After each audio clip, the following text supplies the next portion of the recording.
오늘 온가족 예배로 함께 예배를 드리고 있습니다. 그래서 말씀을 통해서 가정의 중요성과 어떻게 우리 가정을 거룩한 믿음 위에 바로 세울 수 있을 것인가 한번 살펴보고자 합니다. 오늘 본문의 말씀은요, 가정이라는 개념이 이미 태초부터 있었음을 우리에게 알려주고 있습니다. 하나님의 창조는 하나님과 깊은 인격적 교제를 하기 위해서 손으로 빚으시고 코에 생명을 불어넣으신 아담을 만드시는 것으로 완성이 되었습니다. 아마도 이 아담이 살 수 있는 환경을 만드는 것이 창조의 목적 가운데 하나였다고도 생각해 볼 수 있습니다. 이 아담은 한동안 에덴 동산에서 하나님과 단둘이 살았습니다. 물론 다른 동물도 있었지만요. 여러분 한번 상상을 해 보십시오. 하나님과 여러분이 단둘이 이렇게 계속 살고 있다고 생각을 해 보십시오. 여러분 마음이 어떠실 것 같습니까? 아담이 좋았겠습니까? 물론 하나님과 완전한 관계 가운데 지냈을 것입니다. 그동안 그 안에는 아직 아무런 문제, 죄가 없었고 완전한 하나님과 아직 죄가 없는 완전한 인간이 함께 거했기 때문입니다. 그런데 하나님께서 보시기에 남자가 혼자 있는 것이 좋지 않아 보였다고 했습니다. 무엇인가 아직 완성되지 않은 것이 있었다는 의미입니다. 이미 창세기 1장 27절 31절을 보게 되면요, 남자와 여자를 창조하셨고 하나님께서 보시기에 심히 좋았다고 하셨기 때문에 좀 의아할 수가 있습니다. 그런데 창세기 1장과 2장은요 서로 보완하는 내용을 담고 있기 때문에 그렇습니다.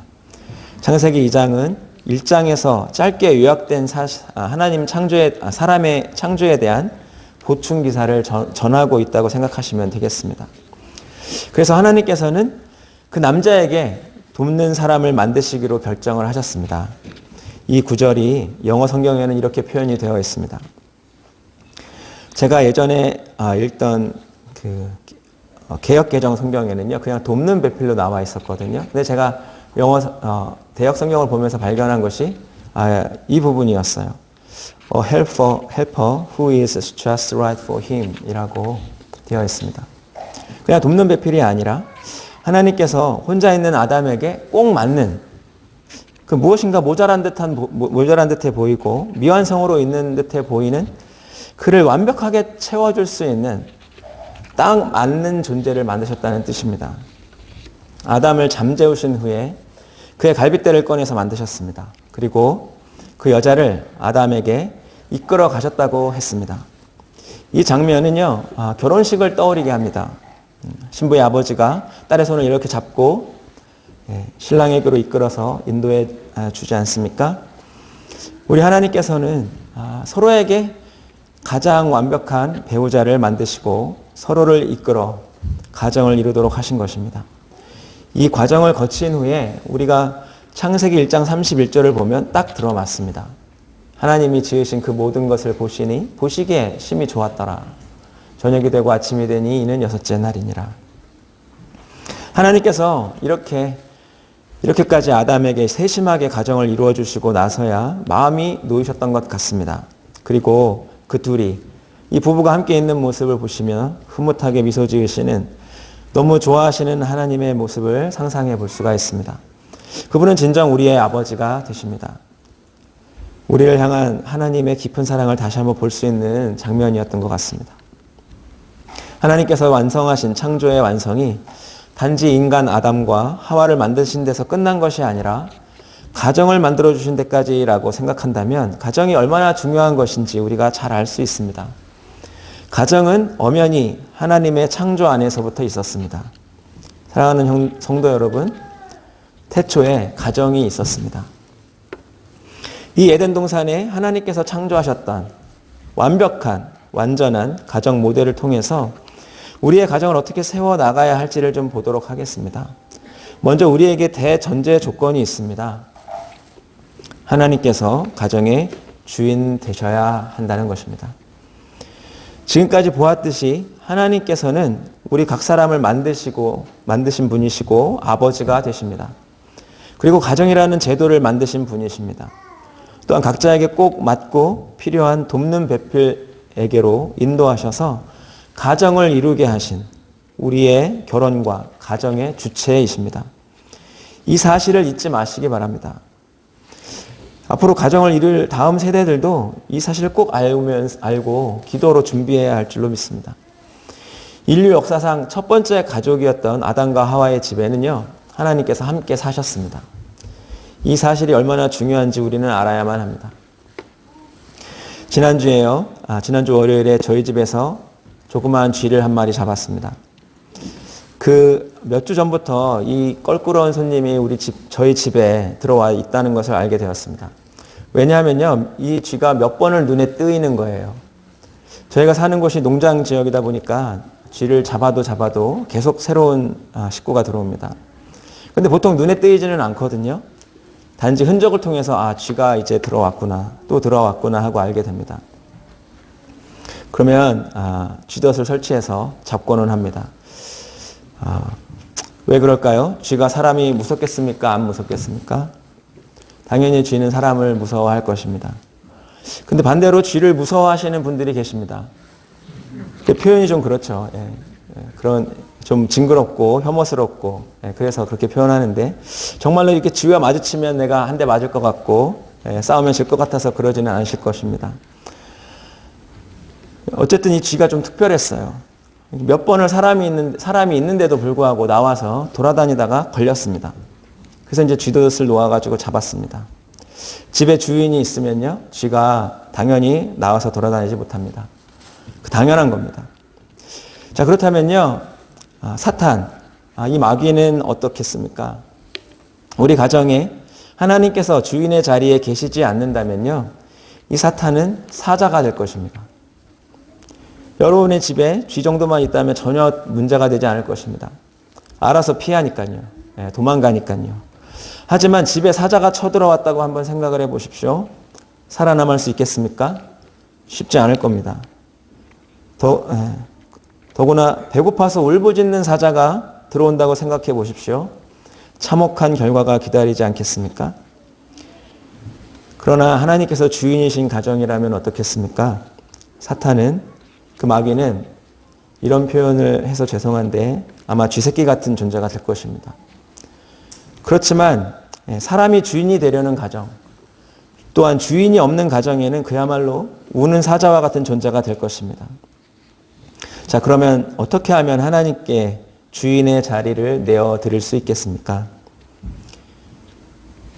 첫 번째요, 하나님의 말씀입니다. 하나님의 말씀을요, 항상 붙들고 묵상하고 배워야 합니다. 그리고 말씀에 따라 사셔야 합니다. 또한 중요한 것은 자녀들에게 하나님의 말씀을 가르치셔야만 합니다. 신명기 6장 4절부터 9절 말씀인데요. 제가 읽겠습니다. 이스라엘아 들으라. 우리 하나님 여호와는 오직 유일한 여호와이시니 너는 마음을 다하고 뜻을 다하고 힘을 다하여 내 하나님 여호와를 사랑하라.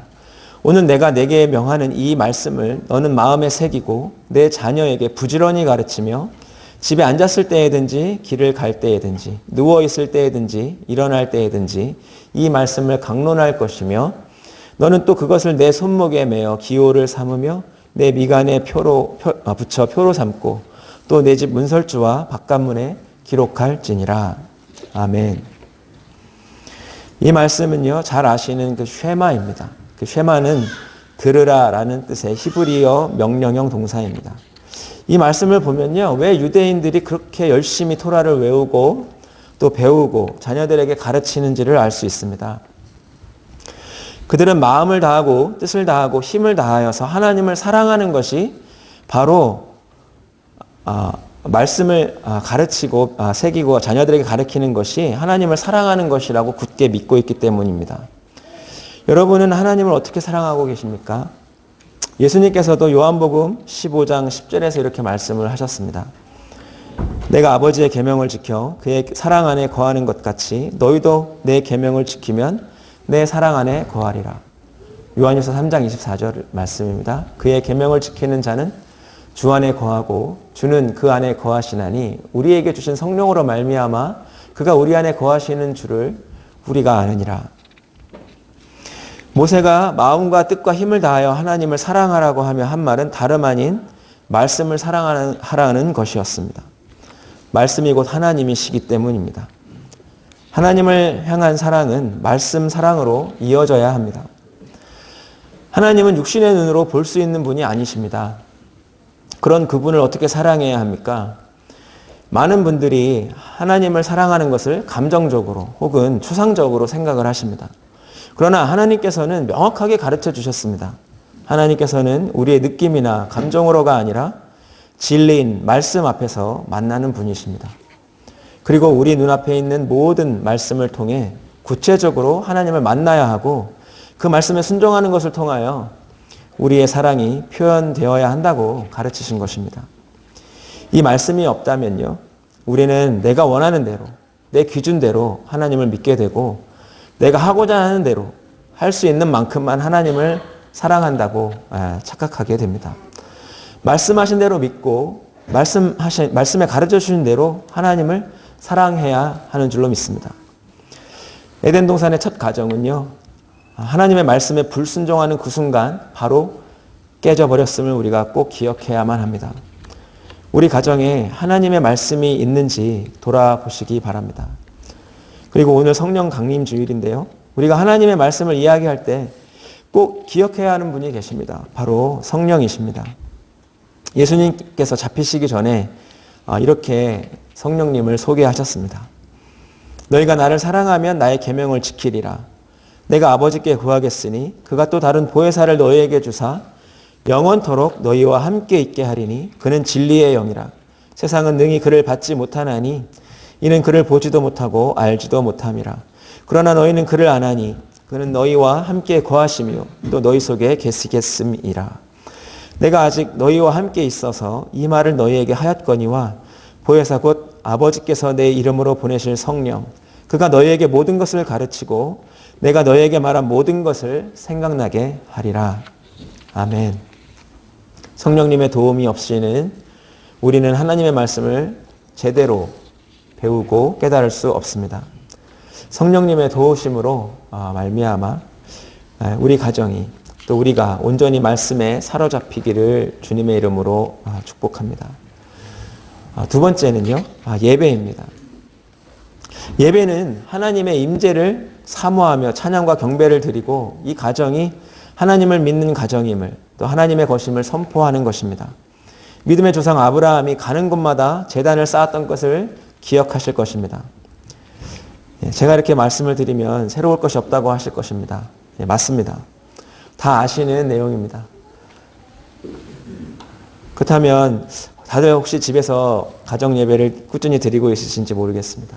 이렇게 여쭤보면 네, 좀 하려고 해봤는데 아이들이 너무 집중을 안 하고 재미없어 합니다. 이렇게 대답을 많이 하십니다. 어떻게 아냐고요? 저희 집 이야기입니다. 저희 집에 아들이 둘이 있습니다. 다음 달에 13살, 9살이 됩니다. 작은 아이가 어렸을 때는 이 엄두를 못 냈어요. 그러다가 5살이 되어가지고 학교에 들어가면서 이제 가정 예배를 좀 드려야겠다 생각을 했습니다. 그리고 예배를 드리기 시작했습니다. 잘 되었겠습니까? 아닙니다. 예배 드리자 하고 이렇게 아이들을 부릅니다. 그러면 그 말이 곧 전쟁 선포와 같이 되었습니다. 아이들과 밀고 밀리는 힘 대결이 시작되었고 그러다가 결국 얼굴 붉히고 애들 혼내고 그러다 보면 이런 마음으로 무슨 예배를 드리냐 하면서 포기했던 적이 참 많이 있었습니다. 그런데 그러면 그럴수록 드는 생각이 정말 포기하면 안 되겠구나. 포기하면 정말 큰일 나겠구나 하는 게 결론이 되었습니다. 그렇게 하다가 말다가 지치는 시간이 약 2년이 지나가면서 아이들이 예배 시간을 이제 당연히 해야 되는 시간이구나 하고 받아들이기 시작했습니다. 그런데 아이들이 그 자리에 앉아는 있지만 영혼은 다른 곳에 가 있는 게 눈에 보이는 거예요.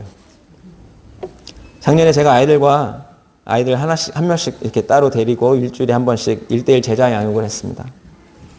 물론 아이들이 거절 못할 보상을 준다고 하고 시작을 했어요. 그런데도 할 때마다 쉽지가 않았습니다. 12주를 했다는 것만으로도 감사할 정도였어요. 1대1을 마친 후에는 큐티를 시작했습니다. 온 가족이 매일 같은 말씀을 묵상하는 것이 좋겠다는 생각이 들었습니다. 한국에서 책을 주문해서 어떻게 해서든 이 아이들이 좀 매일매일 조금이라도 말씀을 읽고 묵상하게 하려고 했습니다. 기특하게도 처음에는 열심히 하는 듯 보였어요.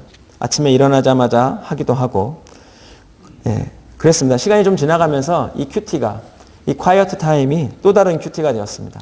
퀵 타임이 되었어요. 아주 신속하게 끝납니다. 한번 쭉 읽고 다 했어요 이럽니다. 그래서 요즘 아내가 다른 방법을 시도하고 있습니다. 중요한 것은요, 아이들이 아니라 부모님들이십니다. 이것은 아이들과의 싸움이 아니라 부모님들 자신과의 싸움이라는 것을 아셔야 합니다. 부모님께서 포기하시느냐 안 하시느냐에 달려 있습니다. 하나님께서 분명히 부모된 우리들에게 말씀을 하셨습니다. 자녀에게 부지런히 언제든지 기회가 있을 때마다 가르치라고 명령하셨습니다. 순종하셔야 합니다. 우리에게 책임이 있냐고 물으신다면 그렇습니다. 책임이 있습니다. 저희 아이들이요, 부모가 선교사고 또 아빠가 목사입니다. 아이들이 자라는 환경이 선교사들 훈련하는 대학이에요. 그렇다고 해서 저절로 이게 되는 것은 아니었습니다. 절대 그렇지 않았습니다. 아이들은요, 인터넷으로 하는 게임과 유튜브, 예능 프로그램을 더 좋아하고요. 성경책보다 만화책과 이야기책을 더 좋아합니다. 왜냐고 물어봅니다. 다 아시죠, 대답을. 재밌어요. 제가 죄인이듯이 아이들도 죄인입니다. 죄인으로 태어났습니다. 그래서 당연합니다.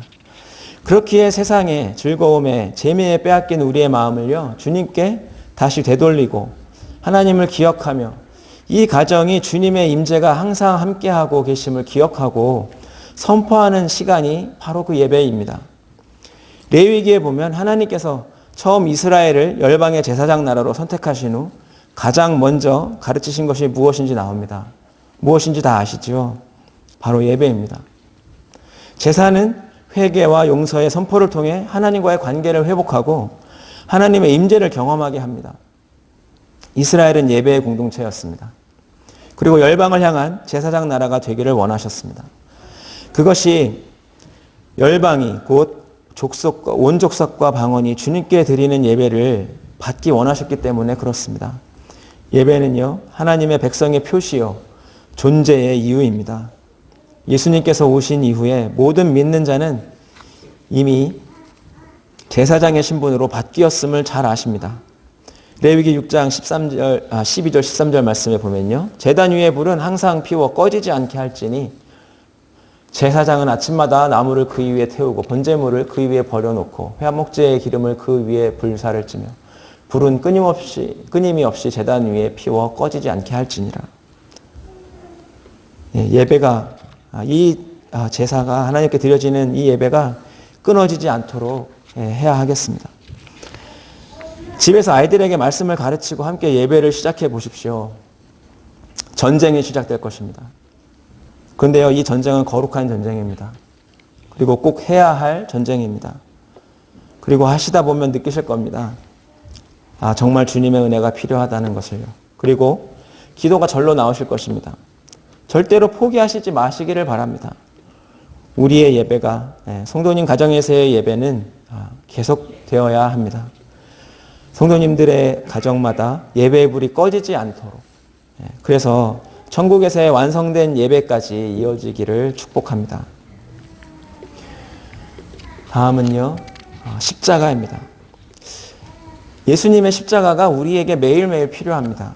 왜냐하면 놀랍게도 우리 가족 구성원 모두가 죄인들이기 때문에 그렇습니다. 태초에 완전한 가정은 오래가지 않았습니다. 아담과 하와가 하나님의 말씀에 불순종하여 선악과를 먹고 눈이 밝아지게 되었습니다. 하나님께서 인간과의 깊고 친밀한 관계를 가지시기 위해 창조하신 지극히 아름답고 완전한 에덴 동산으로부터 추방을 당하고 맙니다. 이후에 인간은 하나님께서 창조하셨던 때에 고귀하고 찬란한 영광을 상실한 채로 전적으로 타락한 존재로 이 세상에서 고통과 시험을 받으며 살게 되었습니다. 이후 역사는 우리에게 하나님을 경외하지 않고 또 자신이 주인 되려는 죄 아래 사는 인류가 치를 비참한 결과를 보여줍니다. 그리고 가정이 직면하는 도전을 적나라하게 보여줍니다. 아담과 하와 사이에 자녀가 태어나기 시작합니다. 누구를 닮았겠습니까? 당연히 부모인 아담과 하와를 닮았습니다. 성경은 정확하게 죄인인 부모에게서 태어났으니 당연히 죄인이 태어나게 된다고 말씀합니다. 하나님께서 아담을 지으셨을 때 그때에는 누구를 닮았다고 했습니까? 하나님의 형상을 닮은 사람이었습니다. 그런데요, 아담과 하와가 죄를 짓고 쫓겨난 이후로 그 사이에서 태어난 자녀는 누구를 닮았다고 했습니까? 자기 모양, 그 부모들의 모양을 닮은 똑같은 죄인을 낳았다고 이야기하는 것입니다. 셋의 아들 에노스 때 비로소 여호와의 이름을 불렀다고 했는데 이 표현은요, 주로 하나님을 예배한다는 의미입니다. 특히 기도와 제사에 많이 쓰이는 단어입니다. 에녹은 하나님과 동행했다고 했습니다. 여기에 동행했다고 하는 말은요, NLT 성경에 이렇게 표현되었어요. Walking in close fellowship with God 이라고 나왔어요. 하나님과 아주 가까운 친밀한 관계 속에서 동행한다, 이런 뜻입니다. 하나님께서 그와의 친밀한 교제가 얼마나 좋으셨는지 어느 날 그를 그냥 데리고 올라가셨습니다. 이 표현이요, 성경에 단 2번 나오는데 두 번째는요, 노아입니다. 창세기 6장 9절에 보면 똑같은 표현이 나와 있어요. 우리 셋과 에노스, 여기까지 정말 좋았습니다. 그런데요, 성경은 에덴 동산에서 추방당한 후 인류가 수적으로 번성하는 과정에서 이 세상이 두 계보로 나뉘어지게 되었다는 것을 보여줍니다. 하나님을 예배하고 주님과 친밀한 교제를 하며 행하는 거룩한 셋의 자손들과, 그리고 세상적인 일들과 인간 본성의 욕구를 추구하는 가인의 자손입니다. 어느 시점까지는요, 이 세상은 이 두 계보로 양분되어 있었습니다. 그런데 이 두 구분마저도 없어져 버리게 되었다는 비극적이고 절망적인 소식이 들리게 됩니다. 네. 사람이 땅 위에 번성하기 시작할 때 그들에게서 딸들이 나니 하나님의 아들들이 사람의 딸들의 아름다움을 보고 자기들이 좋아하는 모든 여자를 아내로 삼는지라. 여기서 하나님의 아들들은요, 거룩한 믿음의 자손들을 뜻하고 사람의 딸들은 가인의 자손들을 의미합니다. 시간이 지나면서 세상의 죄악이 점점 퍼져가면서 그만 거룩한 자녀들이 더 이상 자신들의 영적 유산을 지켜나가지 못했다는 것입니다. 여기에 나오는 자기들이 좋아하는 모든 여자를 아내로 삼는지라 하는 이 문장은요, 2가지 의미가 있습니다. 먼저는 하나님께서 제정하신 하나님의 주권 안에 있는 거룩한 결혼제도가 그 의미를 상실하여 더 이상 하나님의 주권이 아닌 인간의 의지에 의해 이루어지는 하나의 문화로 자리 잡게 되었다는 것을 뜻합니다. 또 다른 하나는요, 그 안에 성적인 문란함, 타락, 온갖 성적 범죄가 이미 퍼져 있었다는 것을 뜻하고 있습니다. 그런데 이 처음 심판 때의 상황이 현 시대의 상황과 그리 다르지 않다는 데 문제의 심각함이 있습니다. 지구 한편에서는 지금 전쟁이 벌어지고 들려오는 소식은요, 부패하고 포악하다는 소식입니다. 그 어디에 안정과 평안이 있습니까? 거기에 대해서 더해서 하나님을 경외함을 찾아보기 어렵고 믿음에서 떠나 세속에 물들어 자기의 영광과 만족을 추구하며 살아가고 있지 않습니까? 그 상황이 이렇게 표현이 되어 있습니다. 여호와께서 사람의 죄악이 세상에 가득함과 그의 마음으로 생각하는 모든 계획이 항상 악한 뿐임을 보시고 땅 위에 사람 지으셨음을 한탄하사 마음에 근심하시고 그때 온 땅이 하나님 앞에 부패하여 포악함이 땅에 가득한지라. 하나님이 보신즉 땅이 부패하였으니 이는 땅에서 모든 혈육 있는 자의 행위가 부패함이었더라 라고 표현하고 있습니다. 여러분, 지금 세상이 왜 위험합니까?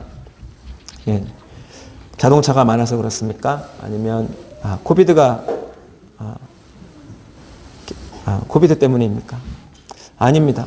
세상에 죄악이 가득해지고 있기 때문에 그렇습니다. 사람이 점점 더 무서워지고 위험해지고 있기 때문에 그렇습니다. 그렇기에 이 세상엔 당연히 안식이 없습니다. 안식할 수 없는 환경이 되어가고 있는 것입니다. 성도님들께서 보시기에 지금 세상의 선과 악, 거룩하고 속된 것, 믿음과 불신앙, 의와 불의의 경계가 있습니까?